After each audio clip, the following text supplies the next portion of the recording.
The chair stayed empty for exactly 43 minutes. In a crowded restaurant glowing with candlelight and laughter, one untouched plate sat across from Amelia Carter like a silent accusation. People kept glancing at the door every time it opened. Every time her heart jumped. But he never came.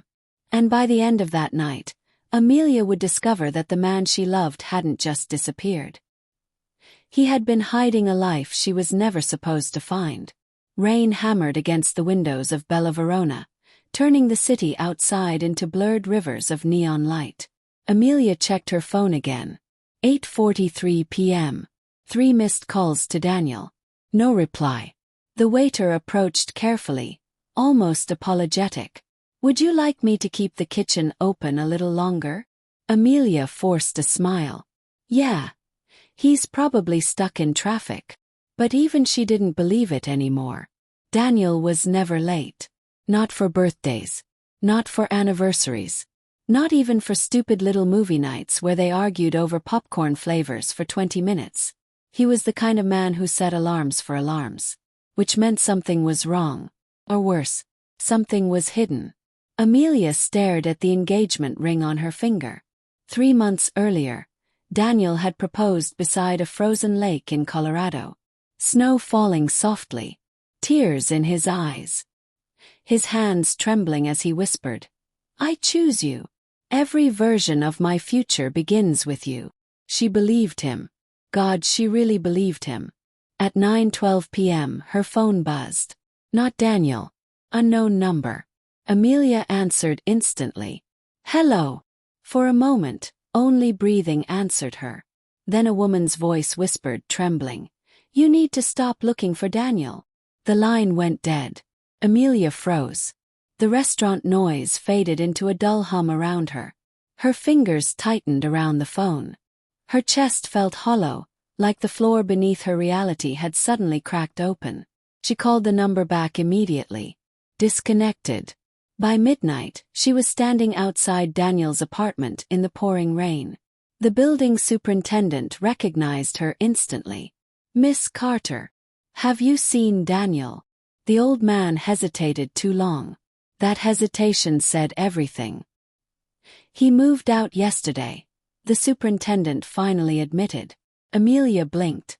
"What?" "He said he got a new job out of state."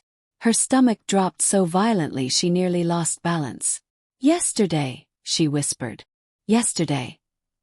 While texting her hearts and wedding venue ideas. "No," Amelia muttered, shaking her head. "No, you're lying." But the superintendent simply handed her a small envelope.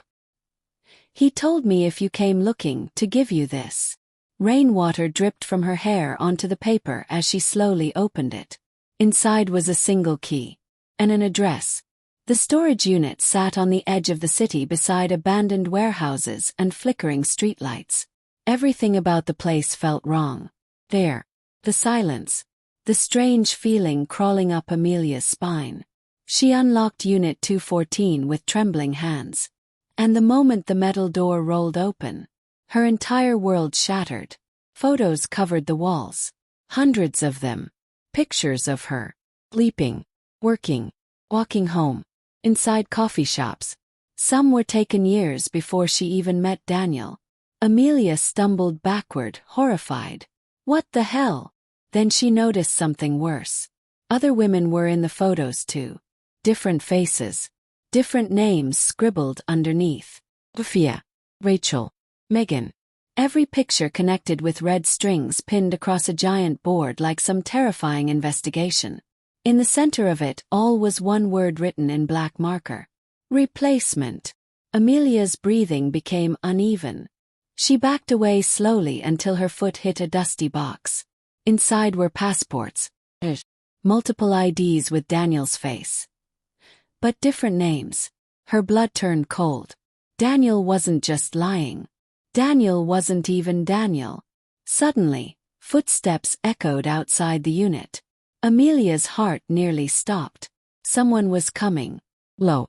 Deliberate. The shadow beneath the storage door grew larger. Then a familiar voice spoke softly from outside. "Amelia." "Daniel." Tears filled her eyes instantly. Rage and heartbreak collided inside her chest. "Who are you?" she shouted. Silence answered first. Then his voice cracked. "I was trying to protect you." Amelia laughed bitterly. "Protect me from what?" Another pause. "From the people looking for me." The storage light flickered overhead. Daniel stepped inside slowly, soaked from the rain. But he looked different now. Not like the warm man she loved. This version looked exhausted, haunted, like someone running from ghosts that never slept. "You need to come with me," he whispered urgently. "We don't have much time." Amelia backed away instantly. "You lied to me for 2 years. I know. You watched me before we met. I had to. You're insane." Pain flashed across his face at that word. Not anger. Pain. And somehow, that scared her more. Daniel reached into his jacket slowly. Amelia grabbed a metal pipe from the floor, shaking violently. "Don't," she warned. But instead of a weapon, he pulled out a photograph. Showed Amelia as a child. Standing beside her father. The man who died when she was 11. Except written across the photo in red ink were words that made her blood freeze. "Target's daughter." Amelia stared at the image, confused. "What is this?" Daniel swallowed hard. "Your father wasn't an accountant." The room suddenly felt airless. He worked for a private intelligence network. He stole something from them before he died. Amelia's voice trembled. "Stop talking. They've been searching for it ever since." "No. And they think you have it." Headlights suddenly flashed outside the warehouse. Multiple vehicles. Doors slamming. Voices shouting. Daniel's face drained of color. "They found us." Before Amelia could react, he grabbed her wrist. And for the first time that night, she let him. They ran through the storm-soaked alleyways as black SUVs flooded the warehouse district behind them. Gunshots echoed in the distance. Amelia's lungs burned. Her mind screamed for answers. But Daniel only pulled her harder through the rain. "Trust me one last time," he begged. One last time. They hid inside an abandoned subway tunnel beneath the city. Water dripped from cracked ceilings. Darkness wrapped around them like a living thing. Amelia sat trembling against the wall while Daniel tried catching his breath. Finally, she looked at him. The real him. "Tell me your name." He stared at the ground for several seconds. Then quietly answered. "Elias." The confession hung heavy between them. Amelia felt tears sliding down her cheeks again. Not because she hated him, but because part of her still loved him. And that realization broke her more than any lie ever could. Elias explained everything before sunrise. The surveillance, the fake identities, the organization hunting him, and how he originally got close to Amelia only to retrieve whatever her father hid before his death.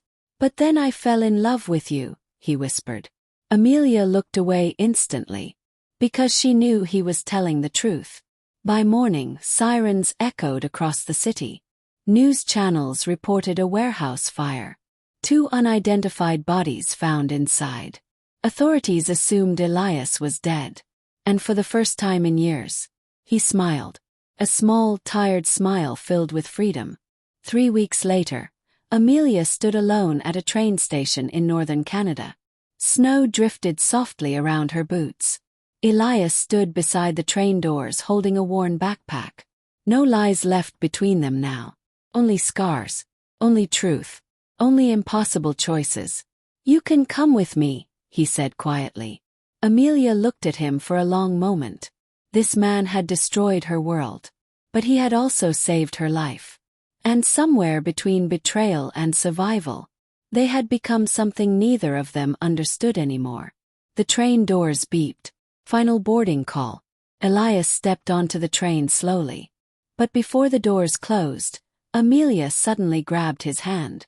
Tears filled his eyes instantly. Not dramatic tears. Quiet kind. The kind broken people cry when they finally believe they aren't alone anymore. As the train disappeared into the snow-covered mountains, Amelia rested her head against his shoulder. No wedding. No perfect future. No certainty. Just two damaged souls disappearing into a world that still wanted them gone. And somehow, that felt more real than every fairy tale she had ever believed in. Sometimes the most dangerous people are the ones who love us the deepest. And sometimes love doesn't arrive wrapped in safety and honesty. Sometimes it arrives wounded, running, covered in secrets. But if you look closely enough beneath the lies, beneath the fear, beneath the broken pieces, you may still find a heart trying desperately to protect yours.